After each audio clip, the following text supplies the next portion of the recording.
Hello, my friends. Alina Phoenix here. It's been a while since I've done a little energy check-in, and I'm feeling inspired to do one today. I've been on a bit of a journey myself, and I'm thinking a lot about what it means to heal. What does the healing journey really look like? Because I feel like so many of us are hoping that we can find just that one answer, that one thing that's just going to magically make everything better, whether it is a session with the healer, whether it is a specific doctor, a specific medication, a specific dietary change, whatever. But that one thing that's going to just unlock all of the pieces of the healing puzzle. And I think it's a bit more complicated than that. I think healing is really much more of a journey, and that there's no one single thing that's going to be the key to the whole puzzle, but it's going to be a series of keys and a series of doors that unlock different levels of the healing journey. So I myself have been going through some pretty significant transformations. I've had a real blessing to be able to go to Sedona, Arizona for a spiritual conference, and then another spiritual conference in Grand Rapids, Michigan. And a lot of what they were talking about in the conference was about um, how to create miracles for ourselves.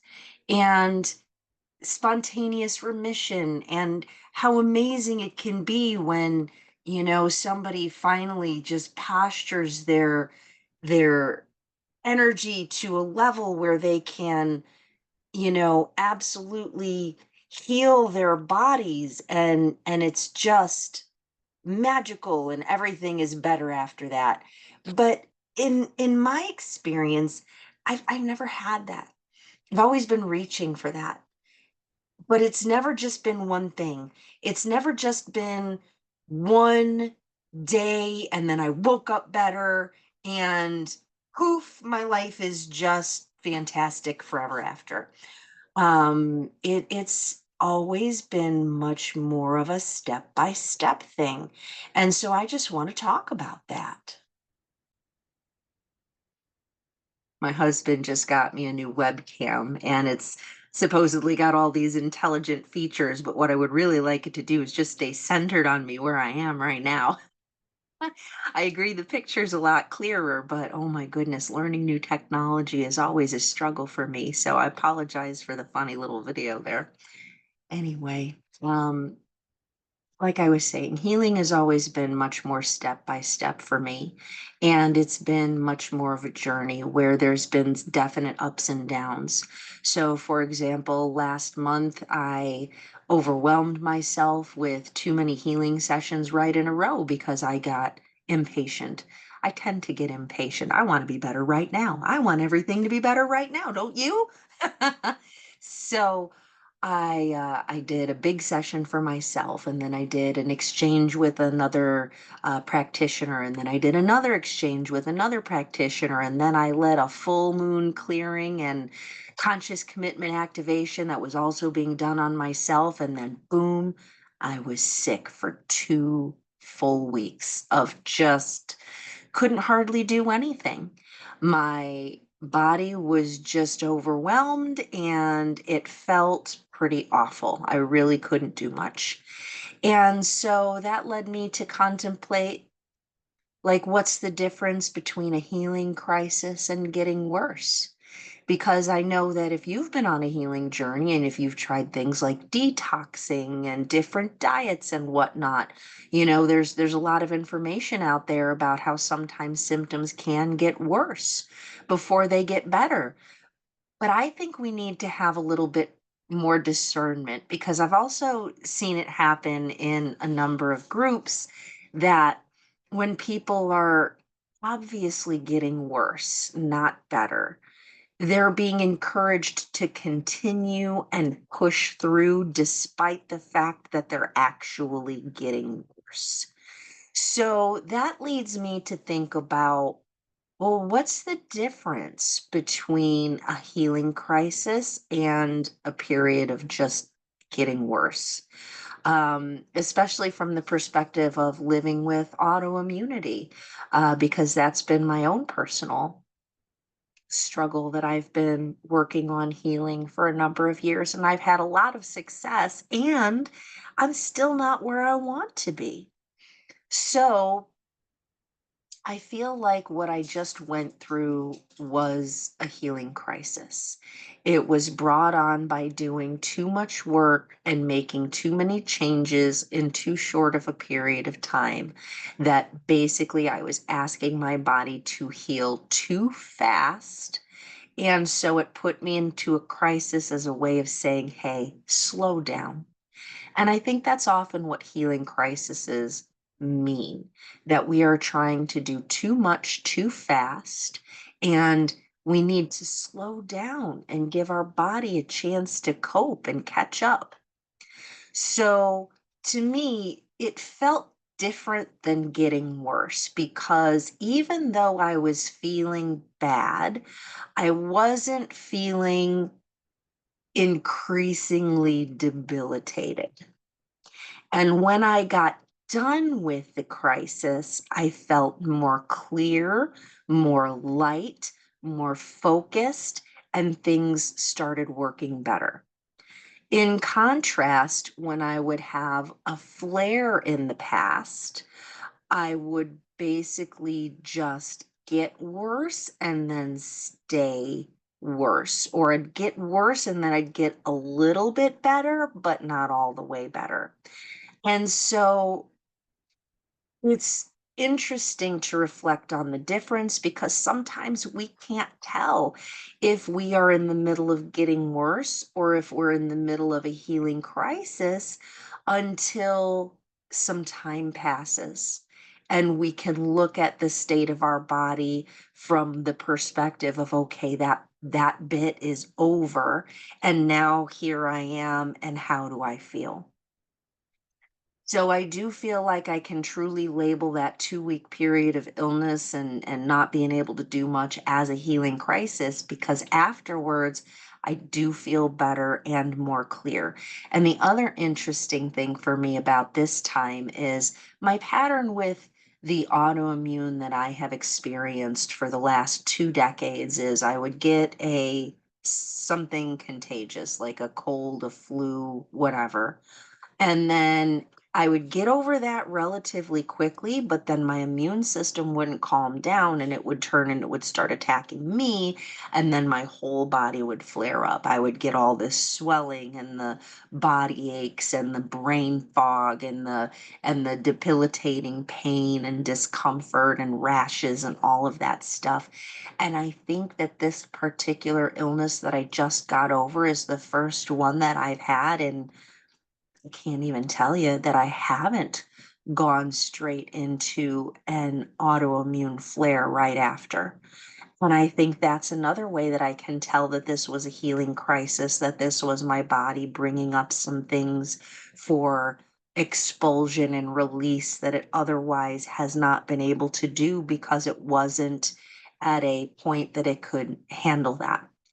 So, again, it was only time that revealed whether that was a healing crisis versus a flare of getting worse. And when someone is going through something, and you're on an internet forum or whatever, you're trying something new, and all of a sudden you start getting worse, feeling worse. And then people want to sit there and tell you, keep pushing through, this means it's working. I think we need to pause that. Yes, it is true that sometimes getting worse is a part of the road to getting better. But when we are doing something brand new and all of a sudden it's making everything feel worse, it might be too much too fast. And instead of staying strong and staying steady, maybe what we need to do is kind of back off by half, or maybe do it every other day, or give it a pause. Or more importantly, check in with our body. Like, I do muscle testing all the time, and I ask my body questions and get answers. And so I would ask my body during this healing crisis, is this a healing crisis? And I would get yes, or is this getting worse? And I would get no.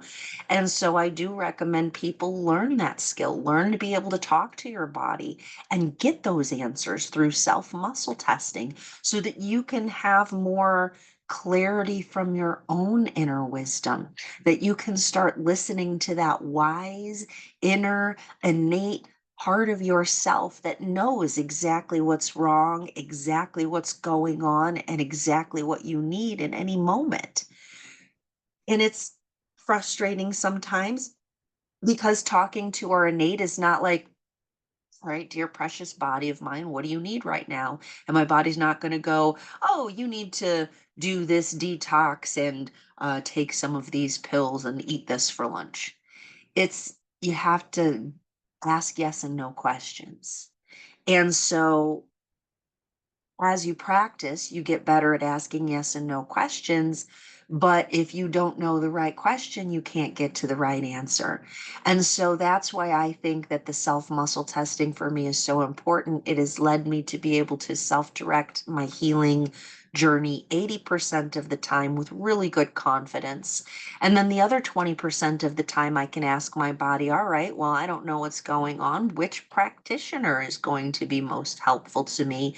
And then that helps lead me to the right practitioner to be able to help me get past that stuck point, help me figure out what that question is that I don't know how to ask.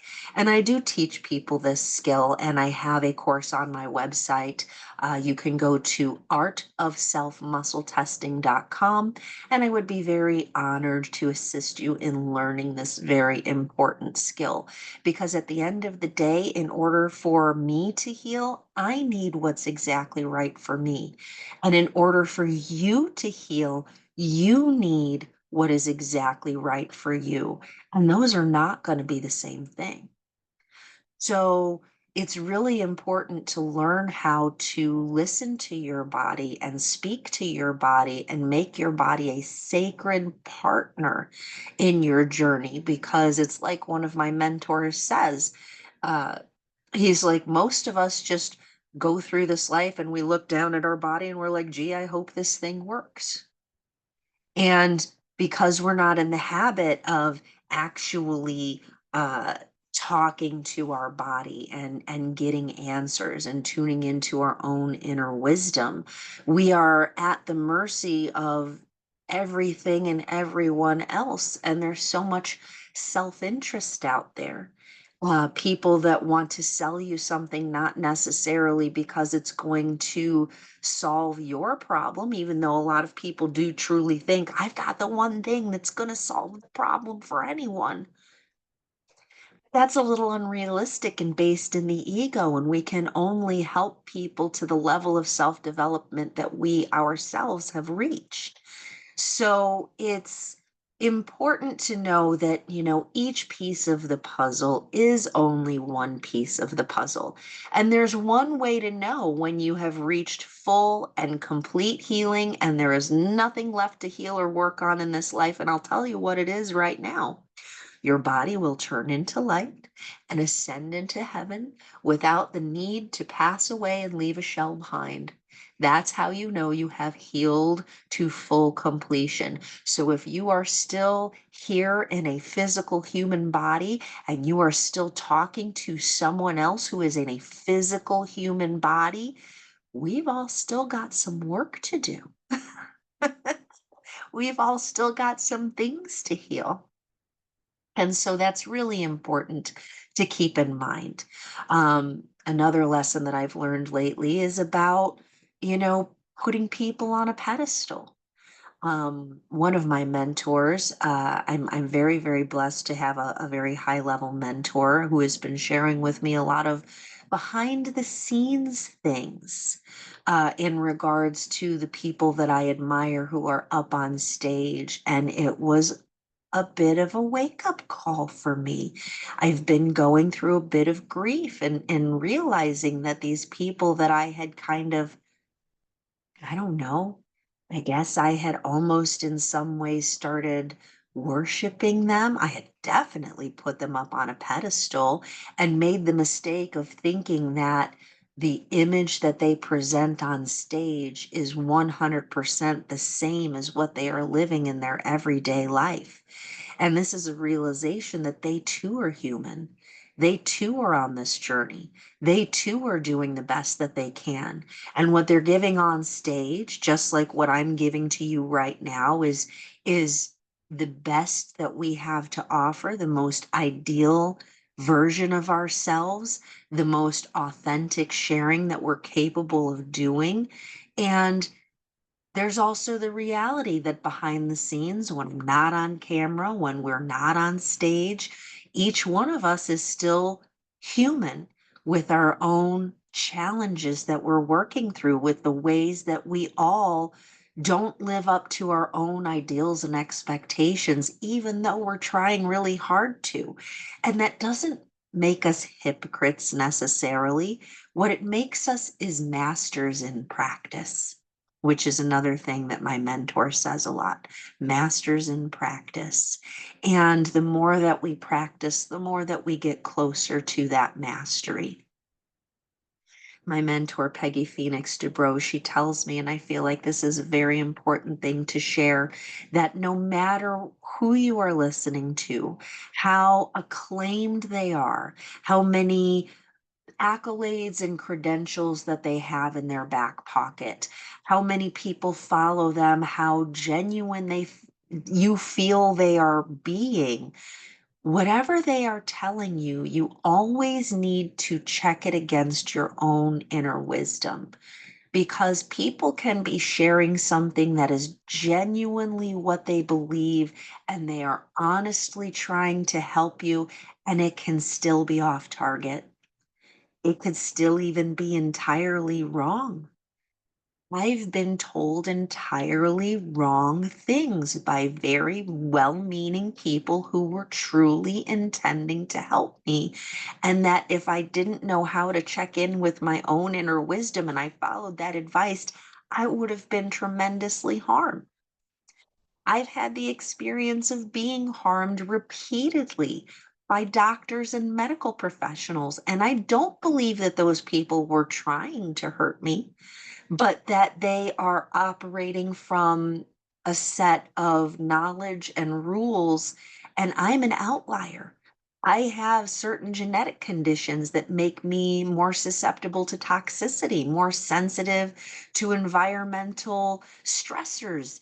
My body doesn't respond the same, and they don't take that into consideration. They're practicing medicine for the bell curve that's going to take care of the vast majority of the people in the middle, and then these people over here on both ends, good luck to you. And they don't offer any refunds, and they don't even say they're sorry when they're wrong.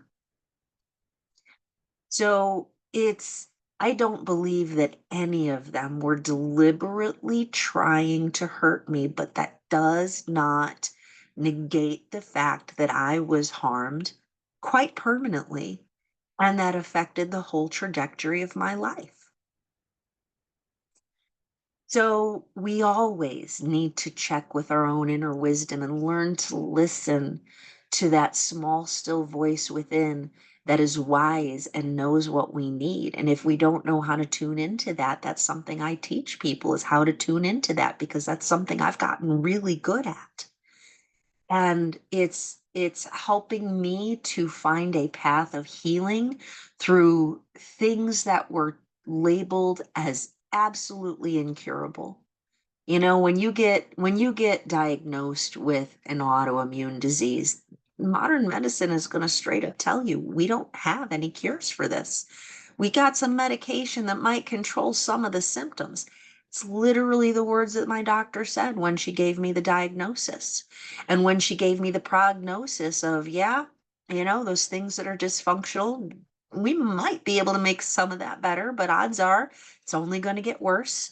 We could probably slow that down.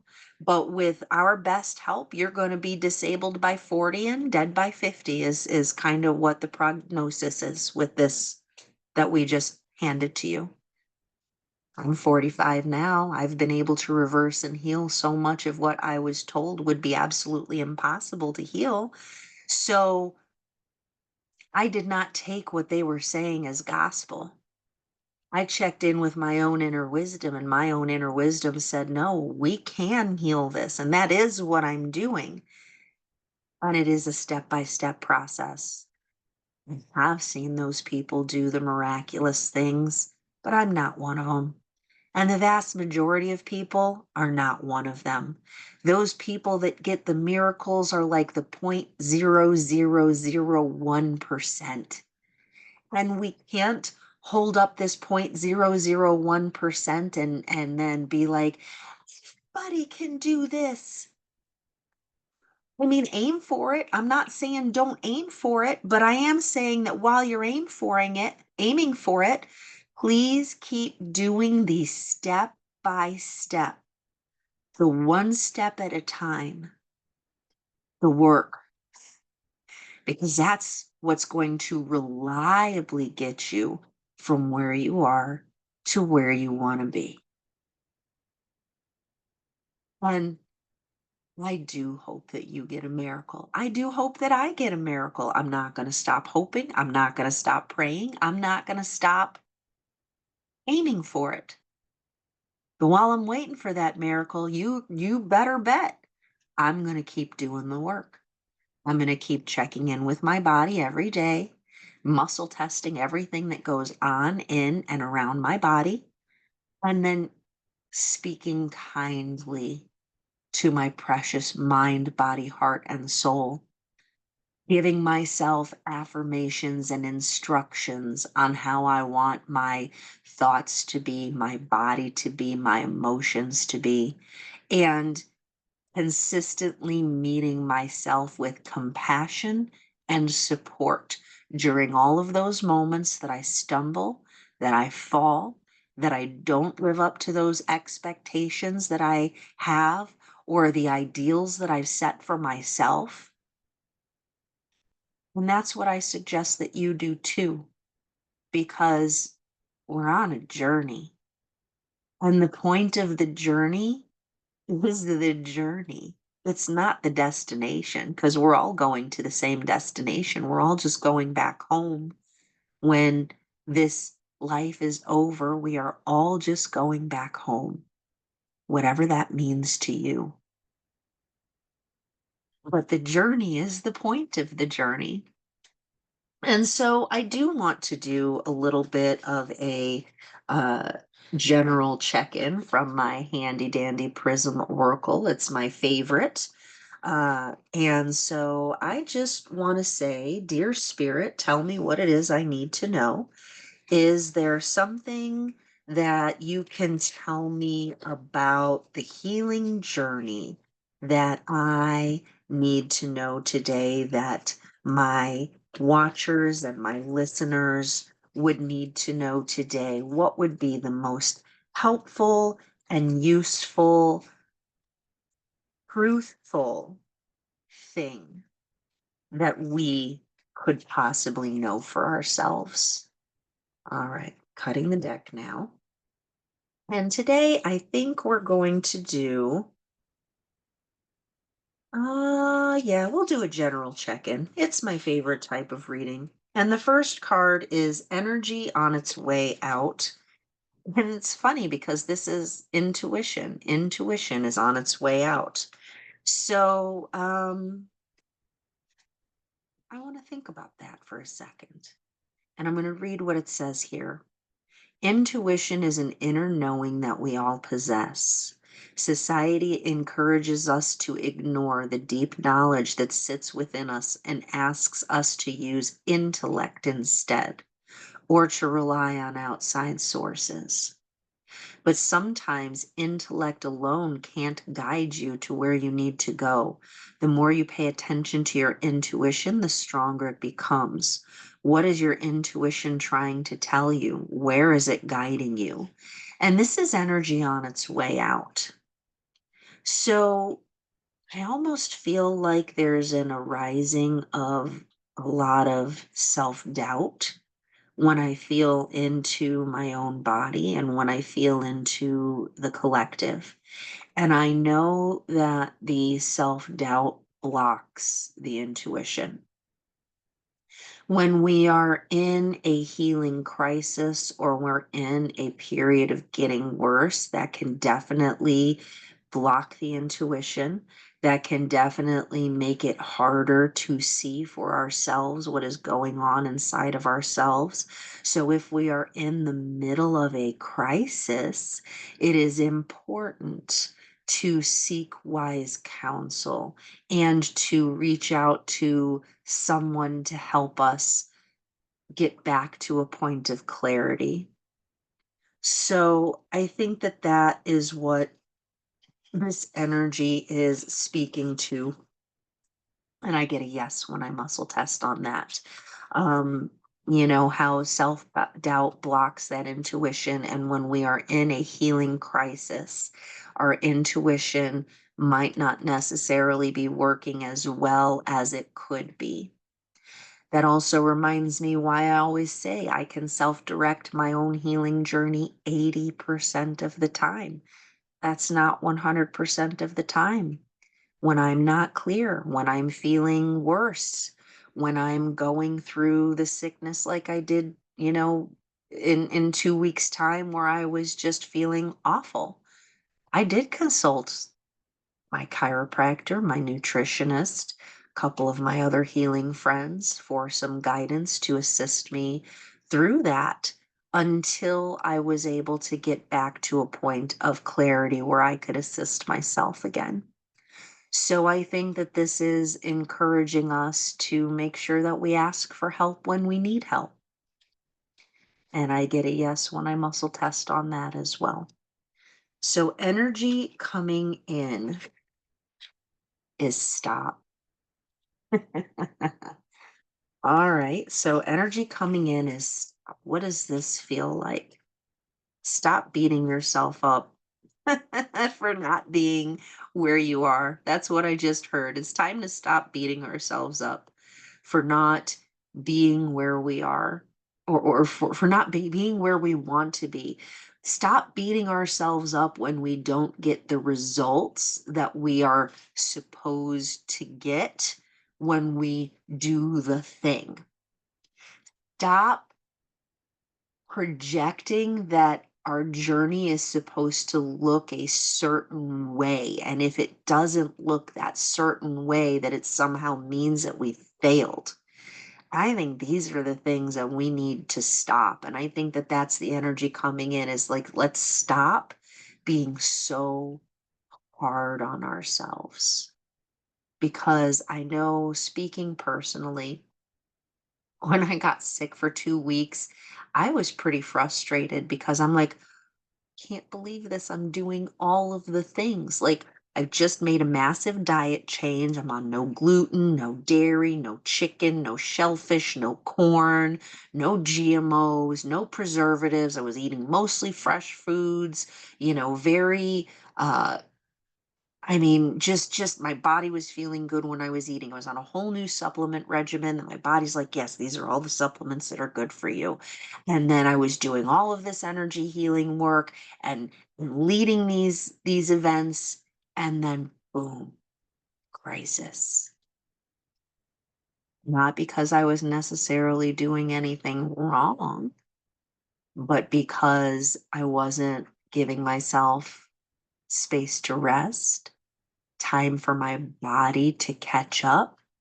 I tend to forget energy moves fast. The body is much slower than that. We can make a shift in our mind, in our heart, in our spirit when our body is much slower and much denser, and it takes more time to process that stuff and work it out. It needs time to heal. So maybe it's time that we stop being so hard on ourselves. So, the meaning of this card, according to the book, this card asks you to stop and reflect, collect your thoughts, and maybe even just take a break. It may also be a good time to think about what stopping might mean for you. Is it a forever stop? Is it a pause? Is it time to move forward or simply change direction? And I think that that's a beautiful thing too. Speaking of stopping, I had to stop for a moment and take care of my little dog who was having a little bit of a cough. And then he reminds me again of, you can lead a dog to water, but you can't make him drink. God bless him. Oh, poor little guy. All right. So, next card is the lesson that we're learning right now. Caution. Caution is the lesson that we're learning right now. So, reading this card is a signal not to rush things. It asks you to slow down and listen to your inner voice.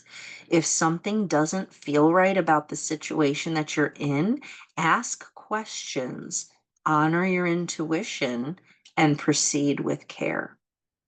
And I think that that's a really important thing because especially when we have, we found the thing. We found the thing that's supposed to be the answer. This pill is going to fix me. And we start taking it, and instead of getting better, we start getting worse. Mm. Well, first of all, that's really disappointing. And then you hop on the forum and you tell people your experience, and they start telling you, oh, that just means it's working. That's just a Herkimer reaction. That's just your body, expelling toxins.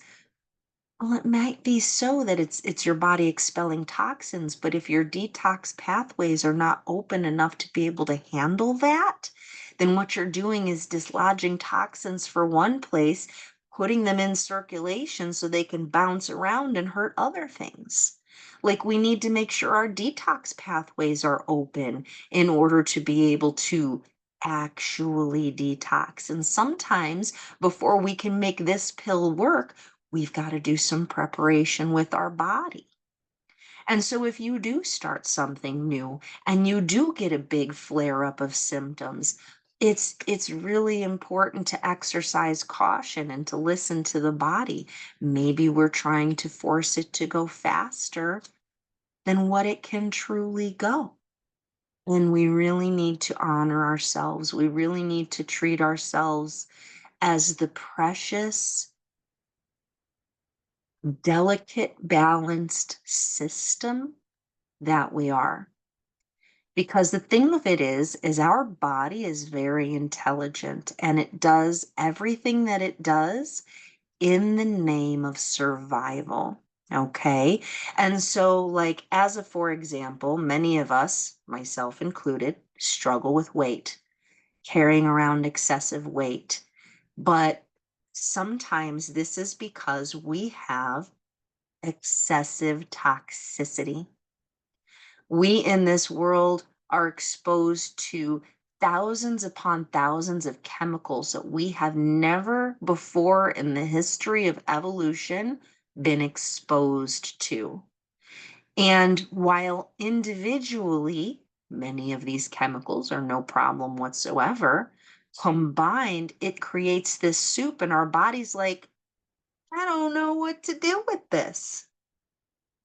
And so it sequesters it in fat as a way to protect us.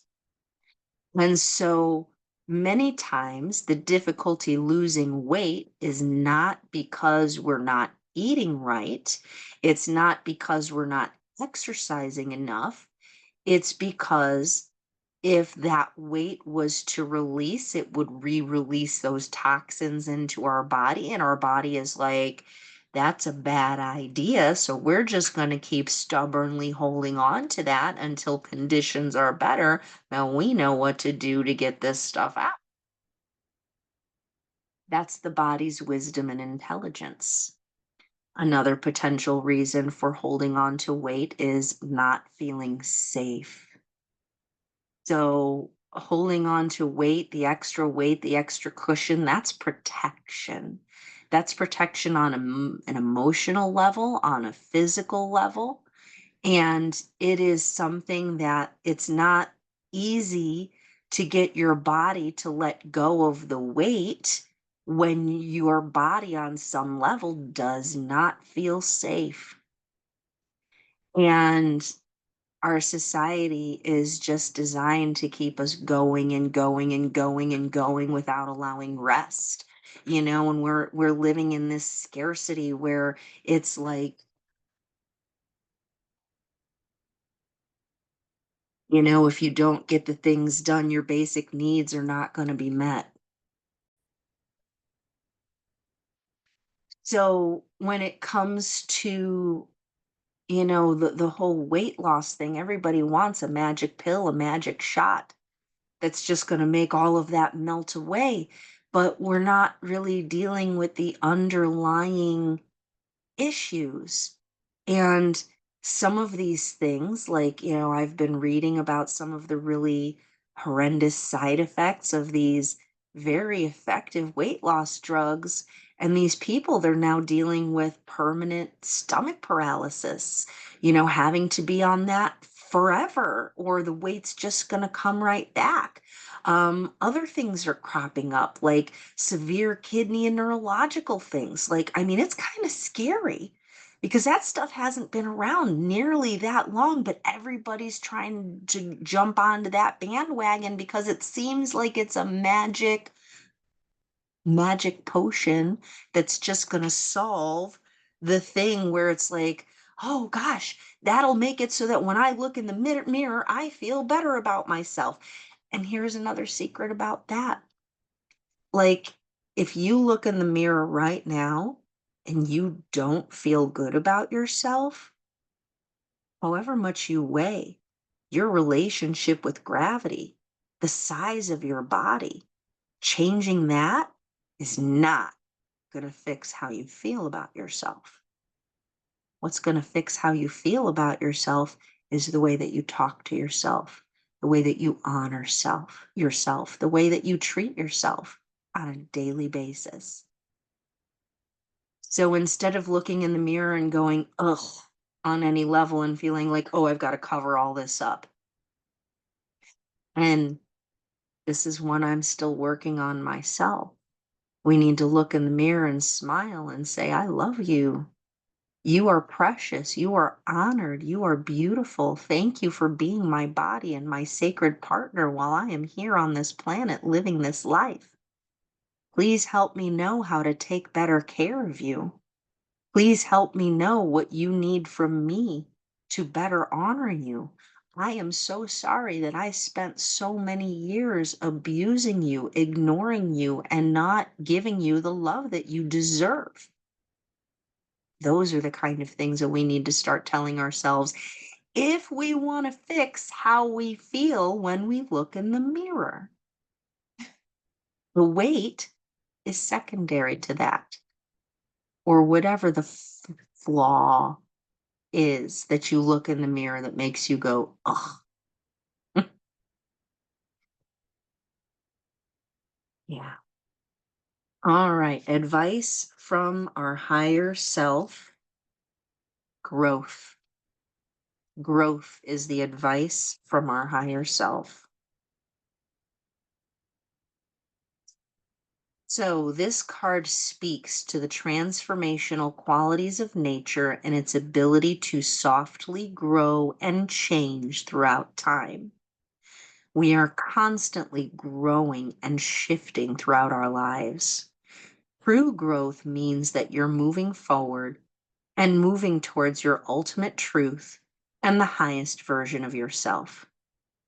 Sometimes growth can be painful, and you need to prune to make way for new blossoms. Remember, this is just part of the process, and you're making your way to your own sacred truth. Well, that's really beautiful. And I think that it's also really important to remember the nature of growth. It's really quite slow in the vast majority of cases. Like, sure, there are some things like certain weeds in the garden, and yesterday it was this big, and today it's this big, and you know, but those are the weeds. The weeds grow fast. When it comes to those beautiful flowers and whatnot, those seem to grow a lot slower. The vegetables, those seem to grow a lot slower, and so that reminds me of a quote. Our mind is a garden. Our thoughts are the seeds. Are you going to grow flowers or are you going to grow weeds? I think that's the full quote. I was trying to remember. Uh, but yeah, that's kind of what that, you know, reminds me of. And again, it reminds me of the healing journey. Like, we want to be 100% healed today with our body feeling good and our bank account full and we look in the mirror and we just feel fabulous and, the house is perfect and the job is perfect and the car is perfect and all of that stuff. But if all of that stuff was perfect today, like what more is there to reach for? And wouldn't that get boring after a minute? Like having just literally all of your needs met all of the time? You know, I was listening to another, uh, can't remember where it was. It was another person that was talking about life paths. And they were talking about how the life path of being extraordinarily wealthy is actually one of the more difficult life paths because you get to learn how having all of these things actually doesn't lead to internal happiness or satisfaction. And in fact, the internal happiness and satisfaction is harder to achieve because there's nothing to work for. There's no satisfaction in being able to pull out a credit card and to literally have absolutely anything that you want.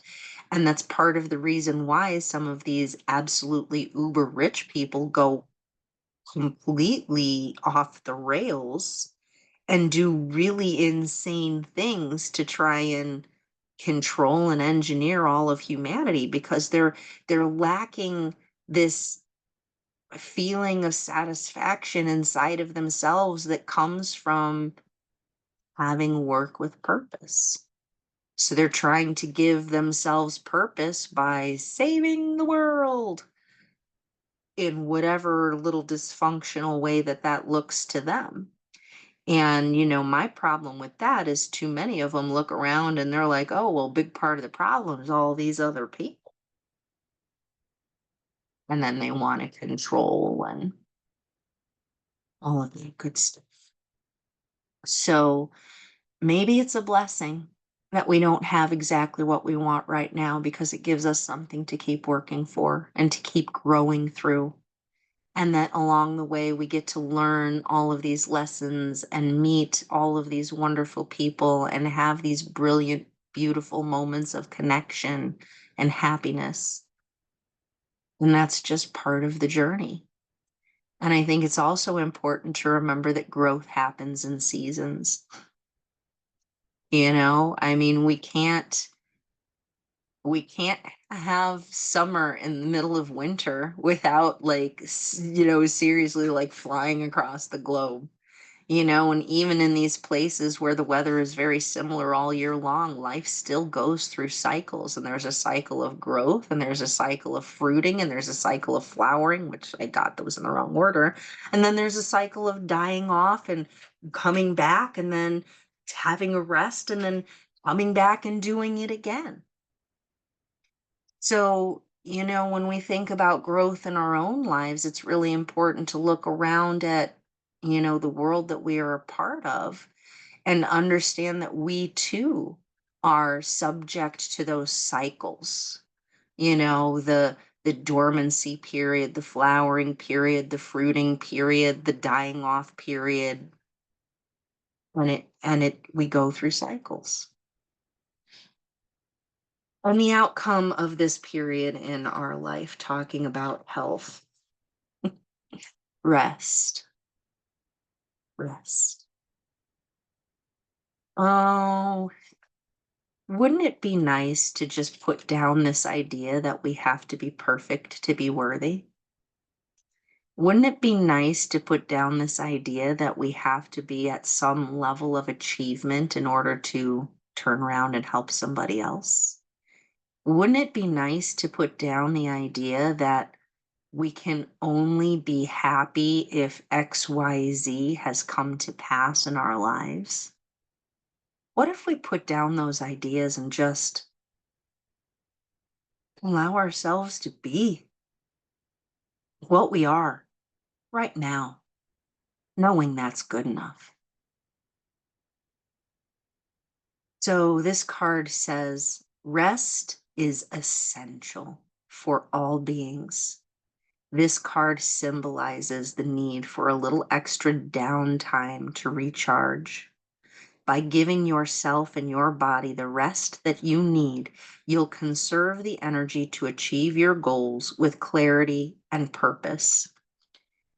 And that's beautiful. And I also want to add that rest is the only time that our body truly does recovering. And yet, in the society that I live in here in America, so often rest is seen as a reward, is seen as laziness, is not incorporated into the daily basis as any kind of a necessity. It's almost like in America, the on the go, never slow down, never stop is like a badge of honor where we are just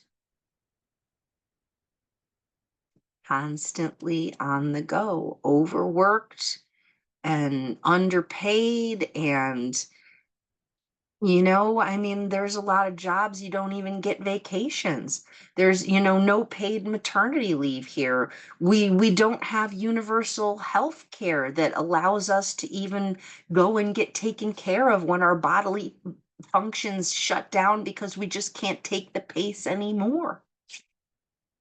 And even if we did have universal health care, it's just focused on this one very narrow range of pharmaceutical options, and it doesn't honor like all of the natural traditions and the nutrition and the alternative healing and the emotional well-being that we truly need to actually be taken care of as human beings.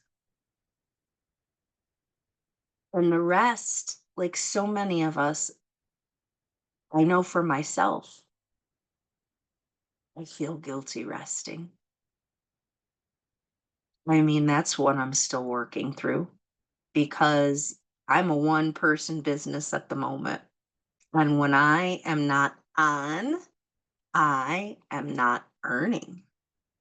When I am not on, I've got a pile of to do that just keeps doing this. And I don't just have my own business, I've also got a life to run. I've got friends I'd like to see. I've got travel I want to do. I've got family to take care of. I've got pets. I've got a house. I've got a garden. I've got an endless to do list, as do every single one of you that I am sure is watching this right now. The endless to do list.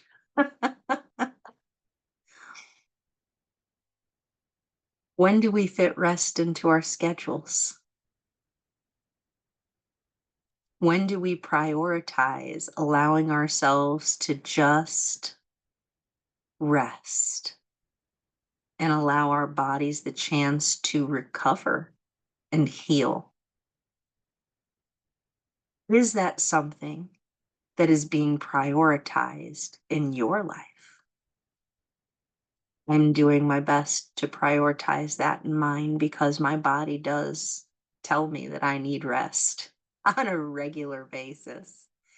And I'm still moving through the feelings of guilt over setting aside the whole to do list and just allowing myself to rest.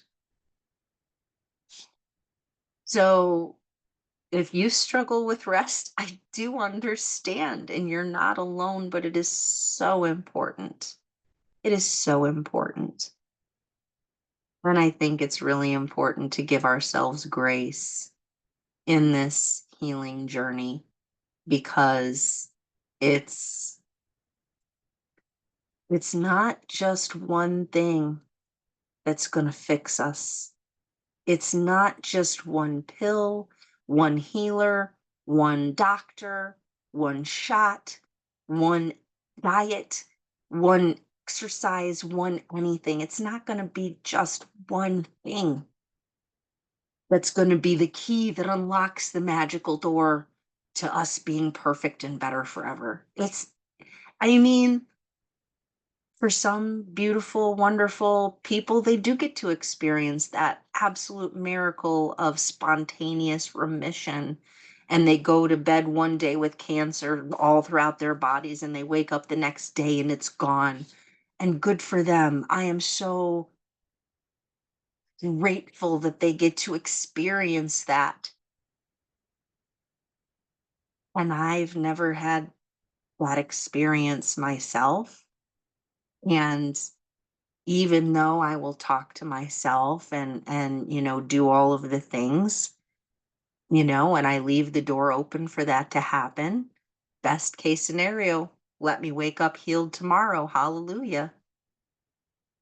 But actual case scenario, most days I wake up, I still got stuff to do.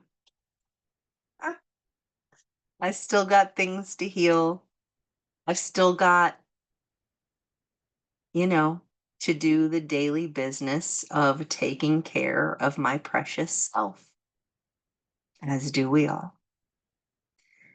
So, I've been talking a long time, and if you've stuck around with me this whole time, I thank you so much. I am so grateful, especially with my camera, this, intelligent little robot camera that won't just keep me centered where I want it to be. Just stay. Can you stay? If I let you go now, little camera, will you stay? Can you stay?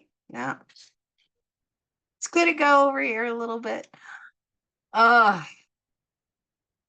I love technology. But thank you so much for spending this time with me. And I really hope that this has been a helpful message for you so that you can know that you are not alone in your journey, in the things that you are experiencing, that there is nothing actually wrong with you if your healing journey hasn't just been this trajectory of constantly getting better. It doesn't work like that, and we're all just here walking each other home. So if you need some support from someone who is going to hold you with compassion, treat you with respect, be real and realistic with you about what this is going to look like, and is going to keep taking those step by steps with you, I am here. And I am available for appointments, and you can find me at phoenixhealingcreations.com. I do guarantee that what I find will be relevant for you, or you don't pay, because I don't want your money if I'm not helping. And I can't guarantee that the results are going to be miraculous or immediate, because that's not how the healing journey works. But I can promise that I will continue working with you step by step and help to empower you to make those better decisions for yourself, and to be realistic about what this healing journey actually looks like, because we don't need unreasonable promises. We don't need someone to tell us what we want to hear. We need to hear what is real and what is true and what is honest. And that's what I bring to the table. Thank you so much for your time today. And I am sending you so much love and support. And please reach out if I may be of service.